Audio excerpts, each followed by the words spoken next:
you've worked on?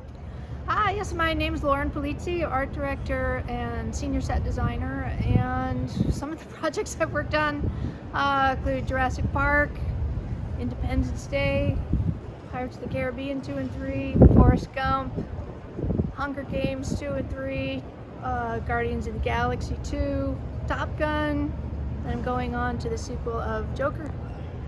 So just casually, some of the most legendary projects of all time. I've been very lucky, very lucky. Do any of them stand out in your memory with particular stories or anything you particularly loved about those projects? Jurassic Park continues to be one of the favorites, not only because I was such a dinosaur geek as a kid, but I'd read the book, really loved it, and it was my first Steven Spielberg movie, and was working with really talented, fun people. I got to go to Kauai.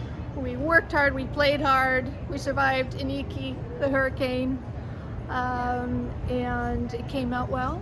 I think I could say it came out well. That's been an awesome film and memory. Can you tell us exactly what an art director does? An art director works to support the production designer in their vision of what the sets need to be that help tell the story. So I help by organizing my portion of that film and working with the set designers to make sure that the drawings match the illustrations and all the changes are made, which are inevitable, that come along the way with script changes, and work with construction, which means paint, sculptors, and all kinds of talented people, as well as the grip department, camera, electric, visual effects, special effects. It's really, we touch everything, probably except, for the most part, makeup and hair. So tell us a little bit about your background and how you became an art director. Let's see, I graduated UCLA with a major in theater arts, where I learned how to do set design, which is a lot of drafting for construction. Worked my way into set design, which I think is super helpful to becoming an art director, because you need to know what the drawings are, because you're going to be explaining them to everybody else and moving them along. So, and then I'll work on set, at least to open it, to make sure that the company has everything that they need before they start shooting. And if they have certain needs during the day that come up for the next day or the next set, just to make sure everything's moving smoothly, it's on time and on budget, which gets harder. What have been some of the biggest challenges in terms of individual set requirements that you've had to tackle through your career? Biggest set requirements? A lot of the requirements have to do with weather. I think the biggest challenges, I've worked in 130-degree heat getting the sets for Transformers 2 out in White Sands, New Mexico, ready. By the time the crew gets there, it's September, and it's not too bad, but in July and August, it got really hot. On Top Gun, we were out up in Tahoe, and it's freezing weather, and the paint freezes, the equipment doesn't work, but you keep trying to go. And actually on Top Gun as well, up there, we went for the snow, and the closer it got to shooting, it got warmer and the snow starts to disappear. So I work with, whoever has a shovel, special effects, and construction to bring some snow in, but now the visual effects is going to have to fill in places. So on something like Top Gun, so much is made of the authenticity. How much are you recreating versus coordinating with the actual people who have these planes and things?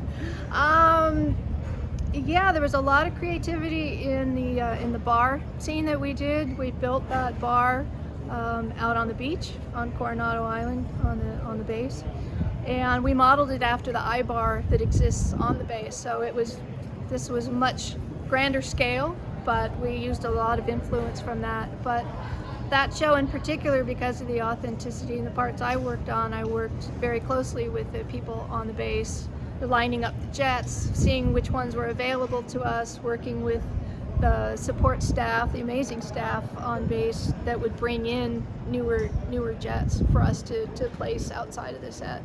So in particular, that one was very reality based. In terms of locations or maybe time periods or even particular people to work with, what are some of the challenges you haven't gotten to tackle yet that you would love to in your career? What I haven't gotten, well, I think I mentioned in the panel, I haven't gotten to work in what they call the volume yet, which is new technology, which is a whole 3D background, and it's very immersive, and it helps light the set and all that. It really extends it out. I haven't gotten to work in that realm yet. That I'd like to. I've always wanted to do a good vampire movie. I haven't done one of those, but it's like I've always wanted to go to Egypt, so that was the thing that got me into Transformers too. I was like, all right, it's desert, but yeah, I get to do Egypt. So I'm gonna do that. So you were an instructor with AFI, and you're on this panel with quite a few of your former students. Yeah. What is some of the best advice that you give sort of up-and-comers? I say it's like three things to work well in the business. Is what you know, because you need to be good at what you do and inspired. Who you know, because we all work together, support each other, recommend each other for work, and how well you play with the other kids. Because we work a lot of hours together, we want to work with good people with a good attitude, and if you bring too much drama, you're not going to last too long. So I think that, and yeah, just working on your talent, being inspired, and being a geek like us. And is there anything else that we should know about art direction, which is sort of one of the underappreciated arts in cinema? Oh wow, yeah, I don't know why that is, that people think that these places just exist, you know, and I think it's because we're always trying to make it look so real, like it belongs there, that they don't know we had a hand in it.